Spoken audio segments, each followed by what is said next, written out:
I remember way back where Bowling Green as a young kid was bigger than life. My name is Mickey Cochran. I'm a retired soccer and lacrosse coach and professor. In the old days when we came here, we were professors and coaches, and very few of us left. Sam Cooper brought me here to start soccer and lacrosse in 1964, and I wanted that coaching double. And I wanted to teach, so it was the perfect job for me. And I was like so many other of our coaches and professors. We just stayed here for our entire career. We speak of loyalty and love of an institution. There were 26 of our coaches that did not leave Bowling Green. We stayed here. Bob Keefe nicknamed us the Golden Loafers. There's not too many of us left now, but that's probably a pretty good illustration of what Bowling Green and the town of Bowling Green meant to so many of us. I'm Matt Cotton. I was here in 43, excuse me, in 44 and went into service. When I come back in 46, there was 200 guys that were out for basketball. So they split up in 4 groups of 50, and they played evenings and afternoons. And of course there was a group that was sort of hand-picked, and I was fortunate. Athletics here for the women were always great because we had wonderful women who volunteered their time with the sports that they knew. I started teaching here in 1955, which makes me, I've been with the university I think 32 years, and I retired here in 93.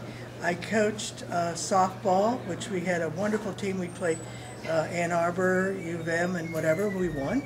And we had male refs I would bring in, and they built a softball field for me out here when I did that. I also taught golf, and we had won championships then, and one of my golfers turned pro. In fact, 2 of them did. And with Brenda was with field hockey, and she was one of the players. I wasn't the coach, but I helped, and I also refed. Having the opportunity to come up to Bowling Green, and when I say come up, from Delphos St. John's, which was a wonderful high school program that I had, won 3 state championships in the girls' ranks in those days, and came up here to get this program underway. We kind of took it into national prominence, and we were involved with 4 NCAA tournaments, and won the Mid-American Conference, and the program was on its way. And you could see the same vibrancy, the same enthusiasm that the men had for many, many years. You could see it slowly starting to come into play in the women's program. And I was fortunate enough to have been here, to have been part of that. And it was culminated, I think probably the biggest step that our women's program ever took was when we played here and beat University of Cincinnati in the first round of an NCAA tournament. And this place was full. It was packed.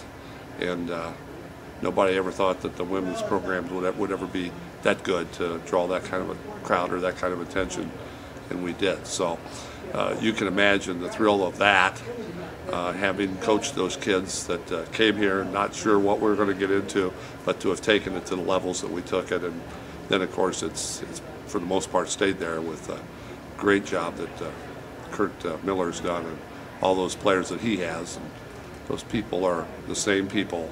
They're just a little younger.